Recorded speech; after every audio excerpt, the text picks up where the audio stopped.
제151편 바닷가에서 머무르며 가르치다. 이 비유의 풀이 베드로와 그 주위에 있던 무리는 씨 뿌리는 자의 비유가 우화이고 각 모습에 어떤 감추어진 의미가 있다는 결론에 이르렀다. 그래서 그들은 예수에게 가서 설명을 요청하기로 결심했다. 따라서 베드로는 주께 다가가서 말했다. 우리는 이 비유의 뜻을 깨우칠 수 없고 하늘나라의 비밀을 아는 것이 우리에게 허락되었다고 말씀하셨으니 그 의미를 설명해 주시기 원합니다. 이 말을 듣고 예수는 베드로에게 말했다. 아들아, 나는 너희에게 아무것도 숨기지 않길 바라지만 먼저 너희가 무슨 이야기를 하고 있었는지 나에게 말해보라. 그 비유를 어떻게 해석하느냐? 잠시 침묵이 흐른 뒤에 베드로가 말하였다. 주님, 우리는 그 비유에 대하여 많이 이야기했는데 제가 결정한 해석은 다음과 같습니다. 씨 뿌리는 자는 복음 전도자입니다.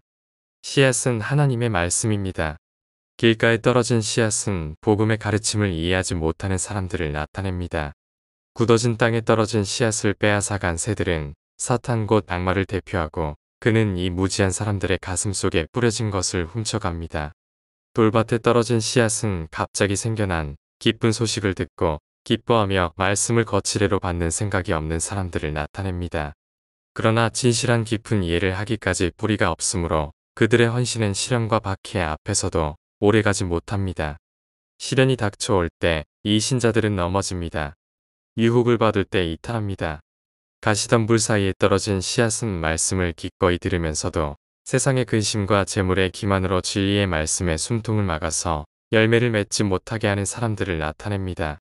이제 좋은 땅에 떨어지고 싹이 나서 더러는 30배, 더러는 60배, 더러는 100배 열매 맺은 씨앗은 진리를 들었을 때 저들의 다른 지적 자질 때문에 다른 정도로 이해하고 진리를 받아들이며 따라서 다른 정도로 이 종교적 체험을 드러내는 자들을 나타냅니다.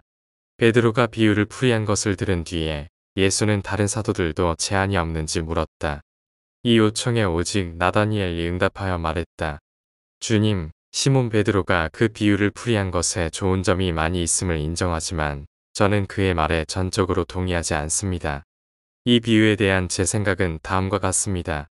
씨앗은 하늘나라의 복음을 나타내며 씨 뿌리는 자는 하늘나라의 전령을 나타냅니다. 길가에 굳은 땅에 떨어진 씨앗은 전하는 말씀에 관심 없는 자와 마음이 굳어진 자와 더불어 복음을 조금만 들은 자를 나타냅니다. 길가에 떨어진 씨앗을 채워간 하늘의 새들은 사람의 생활 버릇, 악의 유혹, 육체의 욕구를 나타냅니다.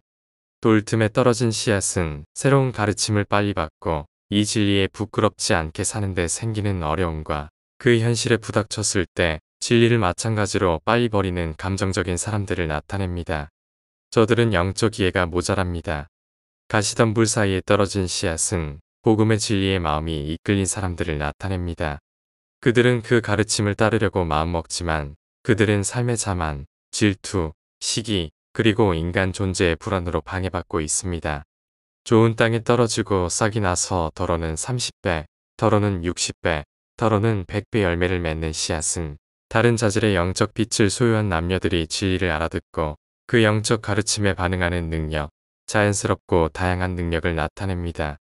나다니엘이 말을 마치자 사도들과 그 동료들은 진지한 토론에 빠졌고 진지한 논쟁에 들어갔다. 일부는 베드로의 해석이 옳다고 주장하였고 한편 거의 같은 수가 나다니엘의 해석을 옹호하였다. 그동안에 베드로와 나다니엘은 집으로 돌아와 서로 상대방의 마음을 바꾸고 설득하려고 작정하였다. 주는 이 혼란이 가장 심하게 표현될 때가 지나기까지 버려두었고 그런 다음 손바닥을 치고서 그들을 주위로 불렀다. 모두가 주위로 모이자 다시 한번 말했다. 내가 이 비유에 대하여 너희에게 말하기 전에 누구라도 할 말이 있느냐? 한순간 침묵이 흐른 뒤에 토마스가 입을 열었다. 예 주님, 제가 몇 마디 하고자 합니다. 한번 당신이 바로 이것을 조심하라고 우리에게 말씀하신 것을 나는 기억합니다. 우리가 설교를 위한 예를 들 때 우리는 우화가 아니라 참 이야기를 써야 하며 사람들에게 가르치기를 바라는 핵심이 되고 아주 중요한 한 가지 진리를 보여주기에 가장 적당한 이야기를 골라야 한다는 것. 그 이야기를 그렇게 이용하고 나서 그 이야기에 들어간 모든 자질구레한 세부를 영적으로 적용하려고 애써서는 안 된다고 가르치셨습니다. 내가 보기에는 이 비유를 풀이하려는 베드로와 나다니엘의 시도는 다 잘못되었습니다. 이렇게 하는 저들의 능력을 나는 칭찬하지만 자연 비유의 모든 세부가 영적으로 비슷한 의미를 갖게 만들려는 그러한 시도는 무엇이나 혼란을 일으키고 그런 비유의 참 목적을 심각하게 오해하게 만들 수 있을 뿐이라고 나는 똑같이 확신합니다. 내가 옳다는 것은 우리가 1시간 전에 모두 같은 마음을 가지고 있었던 반면 지금은 이 비유에 대해 서로 다른 의견을 가진 두 집단으로 나뉘었다는 사실로 충분히 증명됩니다. 그리고 각자 그렇게 강하게 의견을 주장하고 있어 내 생각에는 우리가 이 비유를 대중에게 전했을 때 당신이 생각했던 큰 진리를 온전히 이해하는 데 방해가 될 수 있다고 생각합니다. 토마스가 한 말은 그들 모두를 조용하게 만들었다. 그들은 예수가 이전에 가르쳐 주었던 것들을 되새기게 되었고 예수가 다시 말씀을 시작하기 전에 안드레가 일어나서 말했다. 나는 토마스가 옳다고 확신하며 그가 씨 뿌리는 자의 비유에 어떤 의미를 부여하는지 듣고 싶습니다. 예수가 토마스에게 말하라고 손짓하자 토마스가 말했다. 형제들아, 나는 이 토론을 더 이상 하고 싶지 않지만 그대들이 원한다면 나는 이 비유가 우리에게 하나의 중요한 진리를 가르치기 위해 말씀했다고 생각한다. 그것은 바로 우리가 복음을 가르칠 때 아무리 신실하고 효율적으로 우리의 신성한 사명을 수행한다고 해도 그 결과는 여러 가지 정도로 다르게 나타날 것이다. 이러한 결과의 차이는 모두 우리의 사역 환경에 직접적으로 내재된 조건들 때문이다. 그리고 그런 조건들은 우리가 거의 또는 전혀 통제할 수 없는 것들이다.